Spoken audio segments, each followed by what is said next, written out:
가을 문턱에 딱 서니까 아침 저녁 공기가 정말 확 달라졌어요. 그쵸? 네, 맞아요. 벌써 꽤 쌀쌀해졌더라고요. 이럴 때 꼭 몸이 먼저 계절 바뀌는구나 하고 신호를 보내잖아요. 근데 특히 어르신들께는 이 환절기 바람이 그냥 날씨 변화 그 이상일 수 있다고 하더라고요. 그래서 오늘은 환절기 노인 건강관리 가이드 이 자료를 좀 바탕으로 해서요. 왜 이 시기가 중요한지, 또 어떻게 하면 건강하게 보낼 수 있을지 그런 실질적인 지혜들을 좀 찾아보려고 합니다. 네, 아주 시기적절한 주제인 것 같습니다. 네, 오늘 저희가 그래서 집중적으로 살펴볼 주제가 바로 환절기, 어르신 건강 어떻게 지킬까 이거예요. 그러니까 65세 이상 어르신들이 왜 유독 계절 변화에 민감하신지, 그 이유부터 시작해서요. 그 가이드에 나온 8가지 핵심 관리 비법 있잖아요. 그걸 하나하나 좀 꼼꼼하게 짚어볼까 해요. 그냥 정보만 늘어놓는 게 아니라 바로 좀 써먹을 수 있는 팁들, 그걸 뿜어내는 게 목표입니다. 맞습니다. 이게 사실 뭐 본인 건강을 위해서도 그렇고 주변의 소중한 분들을 위해서도 꼭 알아둬야 할 내용이죠. 그냥 이거 하세요, 저거 하세요 이게 아니고요. 왜 이걸 해야 하는지 그 작은 습관 하나하나가 실제로 어르신들 건강에 어떤 변화를 가져올 수 있는지 그걸 좀 명확하게 이해하는 시간이 되면 좋겠습니다. 날씨 변화에 우리 몸, 특히 어르신들 몸이 얼마나 민감하게 반응하는지 그리고 그 반응을 어떻게 하면 건강하게 관리할 수 있는지 한번 같이 찾아보시죠. 좋습니다. 그럼 이제부터 이 가이드 속에 담긴 보석 같은 정보들을 하나씩 해내면서 건강한 환절기를 향한 여정 함께 시작해 볼까요? 핵심만 쏙쏙 뽑아서 여러분 일상에 바로 적용할 수 있도록 명쾌하게 풀어드리겠습니다. 네. 자, 그럼 먼저 제일 근본적인 질문부터 시작해 보죠. 도대체 왜 환절기가 되면 어르신들이 더 힘들어 하시는 걸까요? 저희 할머니도 보면 꼭 이맘때쯤 감기 한번 걸리시면 유독 오래 고생하시더라고요. 아, 그렇죠. 흔히들 그러시죠. 네. 자료에서도 보니까 나이가 들면서 면역 체계 반응이 좀 둔감해진다 이렇게 지적하던데 이걸 오래된 보일러에 비유했더라고요. 재밌었어요. 아, 그 비유가 참 적절하네요. 네. 그러니까 기온 변화에 적응하는 속도가 느려진다는 거죠. 정확합니다. 그 면역력 저하가 핵심 요인 중 하나예요. 젊었을 때는 외부에서 뭔가 침입하면 군대처럼 빠르고 강력하게 딱 반응하던 면역세포들 있잖아요. 근데 이제 나이가 들면서 그 반응 속도도 느려지고 효율도 좀 떨어지는 경향이 있어요. 아하. 그런데 여기에 더해서 환절기의 그 큰 일교차, 또 건조한 공기, 이런 것들이 만성질환을 가진 분들한테는 그야말로 엎친 데 덮친 격이 될 수 있는 거죠. 엎친 데 덮친 격이요? 네. 예를 들면 기온이 내려가면 혈관이 수축하잖아요. 이게 고혈압 환자분들께는 바로 부담이 될 수 있고요. 또 건조한 공기는 호흡기 질환을 악화시키기 쉽죠. 마치 그 섬세한 식물이 환경 변화에 민감하게 반응하는 것처럼요. 어르신들의 건강 상태는 계절 변화에 정말 더 세심한 관찰과 관리가 필요하다. 이런 신호로 봐야 합니다. 그렇군요. 면역력 자체가 좀 떨어지는 거랑 또 기존에 갖고 계시던 질환이 악화될 수 있는 그런 환경적인 요인이 딱 겹치는 거네요. 바로 그겁니다. 그럼 이걸 어떻게 대비해야 할까? 이게 중요한데 가이드의 첫 번째 비결이 바로 옷차림이더라고요. 근데 그냥 따뜻하게 입어라. 이거 이상의 의미가 있는 것 같아요. 레이어링, 이걸 강조하던데요. 네, 맞아요. 그 레이어링이라는 게 생각보다 굉장히 과학적입니다. 핵심은 능동적인 체온 조절이에요. 능동적인 체온 조절? 네. 그러니까 실내랑 실외 온도 차이도 크고 또 활동하다 보면 덥기도 하잖아요. 그때그때 상황에 맞춰서 옷을 쉽게 더하거나 뺄 수 있어야 한다는 거죠. 예를 들면 면 소재 속옷으로 땀 흡수를 좀 돕고요. 그 위에 얇은 긴팔, 그리고 뭐 조끼나 가디건 같은 거, 그리고 필요하면 바람막이나 외투를 걸치는 식이죠. 아하, 여러 겹으로요. 네. 근데 여기서 가이드가 특별히 강조하는 부분이 있어요. 바로 삽목 보온입니다. 삽목이요? 목 세 군데? 네. 목, 그리고 손목, 발목. 이 부위들이 피부가 얇고 혈관이 바로 가까이 지나가서 체온 손실이 크거든요. 그러니까 스카프나 뭐 긴 소매옷, 양말 같은 걸로 이 부분들을 따뜻하게 감싸주는 것만으로도 체감 온도가 훨씬 올라가요. 오, 이건 진짜 실용적인 팁인데요. 그렇죠. 그리고 발은 제2의 심장이다 이런 말도 있잖아요. 발을 따뜻하고 편안하게 유지하는 것도 아주 중요하고요. 아, 그냥 두껍게 하나 껴입는 게 능사가 아니었군요. 이 삼목보혼 기억해둬야겠네요. 네, 꼭 기억해두세요. 자, 그럼 이제 외부적인 방어막을 옷으로 이렇게 쳤다면 이제 내부 방어 시스템? 그러니까 면역력을 키울 차례인데요. 밥이 보약이라는 말처럼 식단이 중요할 텐데 가이드에서 추천하는 식품들이 좀 흥미로웠어요. 뭐 키위, 빨간 피망, 굴 이런 것들이요. 이게 구체적으로 어떻게 면역력에 도움을 주는 건가요? 네, 좋은 질문입니다. 이게 단순히 비타민C가 많다더라, 아연이 풍부하더라 이걸 넘어서요. 이 영양소들이 면역 시스템 안에서 정확히 어떤 역할을 하는지 이해하는 게 중요해요. 가이드에 따르면 비타민 C 있잖아요. 키위나 피망 같은 데 많은 거. 이게 백혈구, 특히 면역 반응의 최전선에 있는 그 탐식세포와 T세포의 기능을 직접적으로 강화시킨다고 해요. 아, 직접적으로요? 네. 그러니까 바이러스랑 싸우는 병사들의 전투력을 막 높여주는 거죠. 그리고 아연, 이건 굴이나 호박씨, 쇠고기 같은 데 많은데요. 면역세포의 성장과 분화에 꼭 필요해요. 이게 부족하면 면역 반응 자체가 약해질 수 있거든요. 굴 한 6개 정도면 하루 필요량을 채울 수 있다고 하니까 그 바다의 우유라는 별명이 괜히 붙은 게 아니죠. 와, 그러니까 특정 영양소가 면역 시스템의 특정 부분을 딱 타겟해서 지원하는 거군요. 그냥 막연히 좋다 이게 아니라? 맞습니다. 정확해요. 그리고 가이드가 또 하나 강조하는 게 다양성이에요. 무지개색 식단이라고 표현하던데요. 무지개색 식단이요? 네. 당근의 베타카로틴, 이게 몸 안에서 비타민 A로 바뀌어서 점막 건강을 지켜주고요. 시금치의 철분은 면역세포 에너지 생성에 관여하고요. 가지의 안토시아닌은 강력한 항산화 효과가 있고요. 이런 식으로 다양한 색깔의 채소와 과일에 들어있는 그 파이토케미컬들이 서로 시너지를 내면서 복합적으로 면역 체계를 지원한다는 겁니다. 아하. 그러니까 특정 영양제에만 의존하기보다는 다채로운 식단을 통해서 자연스럽게 섭취하는 게 훨씬 효과적이다, 이 말이죠. 무지개색 식단. 네, 기억하기 좋네요. 이렇게 잘 먹어서 면역력을 키우는 것도 중요하지만 애초에 병원균이 몸 안으로 들어오지 못하게 막는 것도 중요할 텐데요. 특히 환절기에는 날씨가 건조하니까 호흡기 질환이 걱정이잖아요. 마스크는 뭐 기본이고 또 어떤 예방책이 있을까요? 가장 기본적이면서도 어쩌면 가장 강력한 방패가 바로 손 씻기입니다. 아, 역시 손 씻기군요. 네, 가이드에서는 이걸 감염 예방의 황금률이라고까지 표현하는데요. 여기서 핵심이 제대로 씻는 거예요. 제대로요. 네, 비누를 묻혀서 흐르는 물에 30초 이상. 이게 생각보다 길어요. 30초나요? 와. 네, 생일 축하 노래를 한 2번 정도 부르는 시간 동안 손바닥, 손등, 손가락 사이사이 그리고 손톱 밑까지 꼼꼼하게 문질러 씻어야 세균이나 바이러스 대부분을 제거할 수 있다고 합니다. 특히 외출하고 돌아와서 식사하기 전에 화장실 다녀와서는 정말 필수 중에 필수죠. 30초 진짜 생각보다 기네요. 대부분 그냥 쓱싹하고 마는데 그 정도는 해야 효과가 있군요. 그렇죠. 대충 하면 효과가 별로 없어요. 손 씻기 말고 또 추천하시는 방법이 있나요? 네, 몇 가지 더 있습니다. 미지근한 물로 목을 헹궈내는 가글 습관도 도움이 돼요.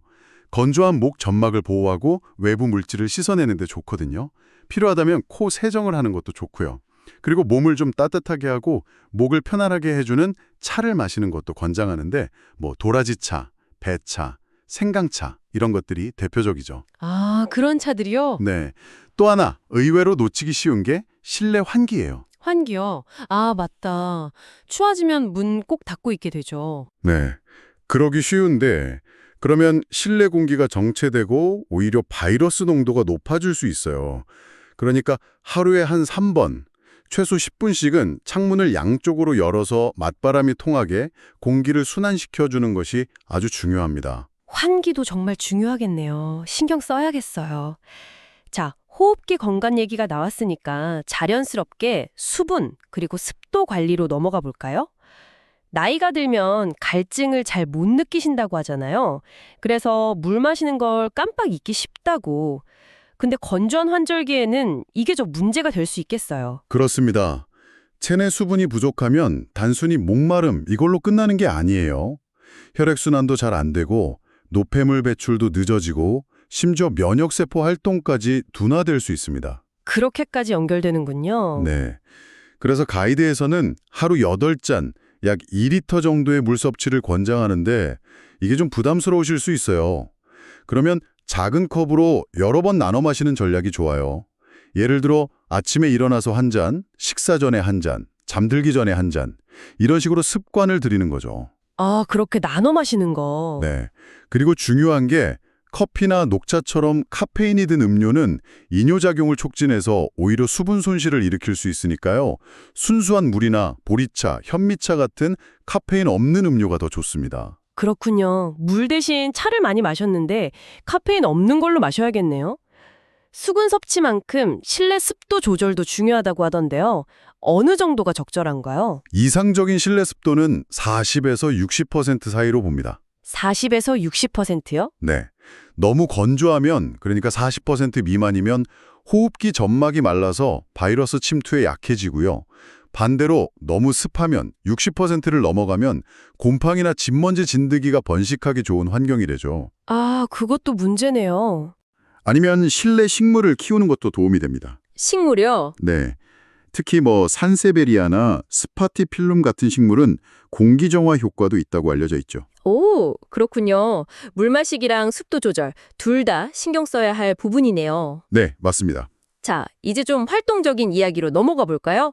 예전엔 나이 들면 쉬어야 한다 이런 말이 있었는데 진짜 옛말 같아요. 그렇죠. 요즘은 100세 시대인데요. 네.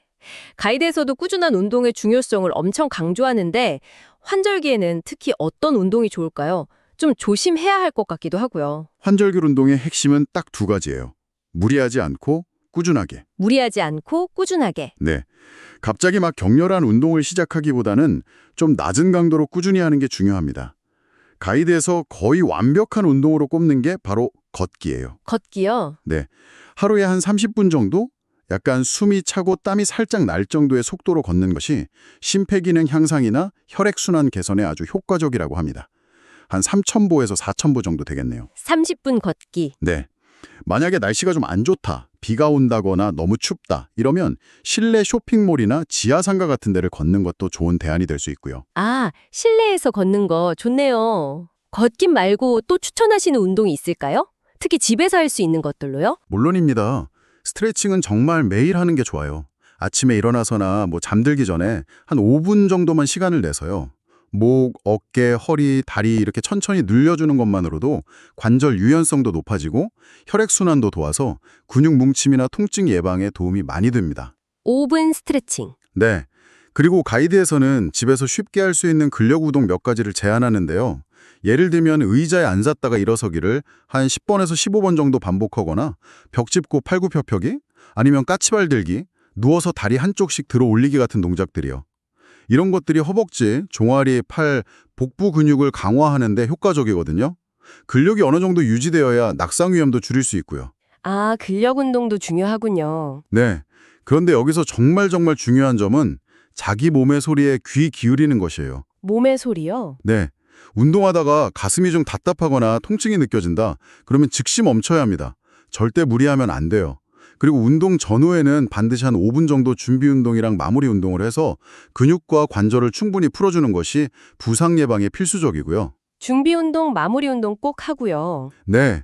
운동 강도는 흔히 옆 사람하고 편안하게 대화가 가능한 정도? 이걸 기준으로 삼으시면 안전합니다. 아, 대화가 가능한 정도. 네, 기억하겠습니다. 몸의 신호를 듣는 거 정말 중요하겠네요. 네. 가장 중요하다고 할 수 있죠. 자, 운동과 더불어서 정기적인 건강 체크도 빼놓을 수 없겠죠. 특히 만성질환 있으신 경우 아까 말씀하셨듯이 환절기에 더 신경 써야 한다고요? 네, 그렇습니다. 앞서 잠깐 말씀드렸지만 환절기 기온 변화는 혈압이나 혈당 같은 데 직접적인 영향을 줄 수 있어요.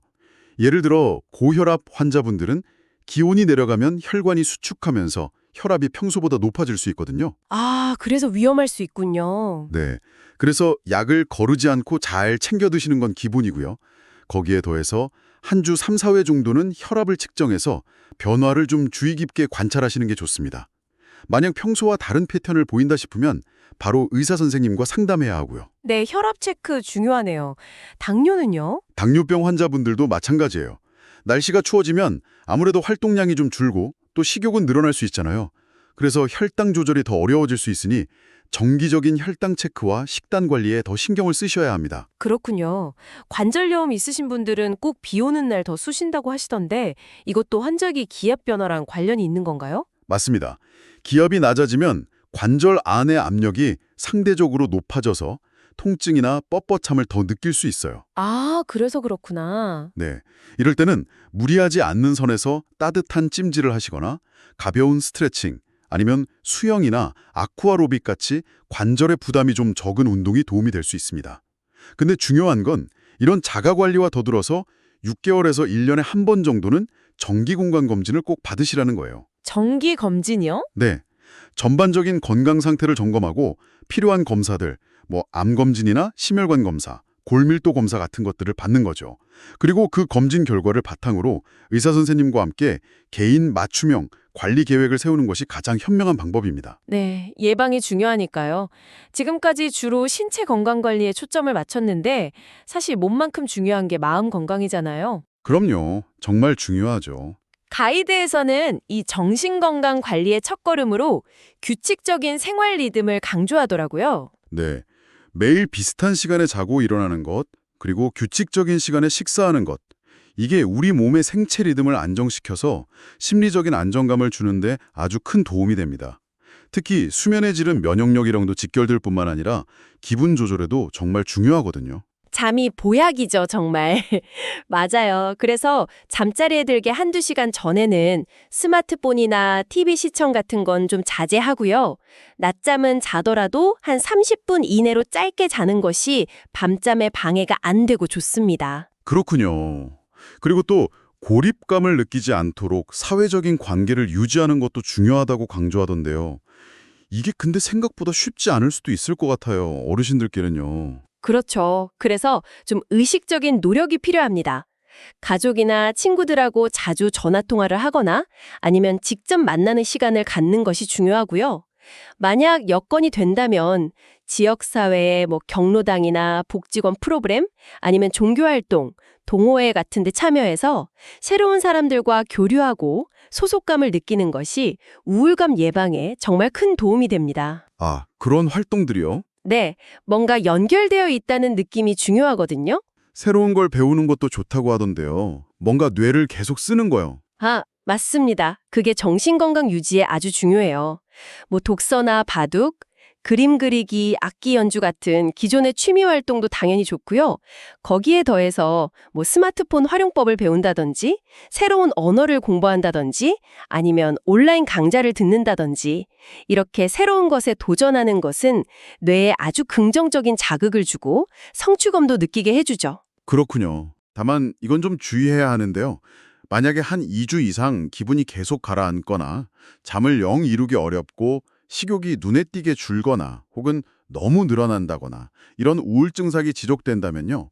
혼자 힘들어하지 마시고 반드시 전문가, 그러니까 정신건강의학과 의사 선생님이나 상담 전문가의 도움을 받는 것이 중요합니다. 마음의 감기도 조기에 치료하면 훨씬 빨리 회복될 수 있거든요. 네, 맞아요. 전문가의 도움을 받는 걸 주저하지 말아야겠네요. 와, 오늘 정말 옷차림부터 시작해서 식단, 생활습관, 운동, 정기검진, 그리고 마음 건강까지 환절기 건강관리의 A2를 다 훑어본 것 같아요. 네, 정말 포괄적으로 다뤄봤네요. 이 가이드에서 말하는 것처럼 이게 진짜 단거리 경수가 아니라 마라톤 같은 거네요.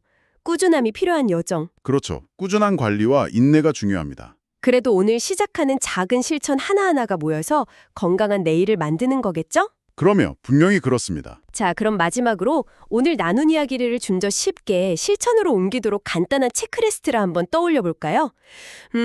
매일 확인하면 좋은 것들. 예를 들면 1. 오늘 날씨에 맞게 옷 레이어링 잘했나? 2. 작은 컵으로라도 물 충분히 마셨나? 3. 한 30분이라도 몸을 움직였나? 4. 손은 30초 이상 제대로 씻었나? 5. 가족이나 친구에게 안부 연락 한번 했나? 이런 거요. 아, 좋네요. 아주 실용적인데요. 그리고 주기적으로 점검할 것들. 1. 혈압이나 혈당 수치는 괜찮은가? 만성질환 있으신 분들. 2. 집안 습도는 40, 60% 유지되고 환기는 시켰나? 3. 내가 먹는 약은 잘 챙겨 먹고 있나? 4. 요즘 내 마음 상태는 좀 어떤가? 뭐 이 정도 생각해 볼 수 있겠네요. 네, 아주 좋은 정리입니다. 이 체크리스트만 잘 활용해도 큰 도움이 될 것 같아요. 환절기라는 이 변화의 시기를 건강을 위협하는 어떤 불청객으로만 돌 게 아니고요. 오히려 내 몸과 마음의 소리에 좀 더 귀 기울이고 건강한 습관을 다시 한번 다지는 그런 좋은 기회로 삼아보시면 좋겠습니다.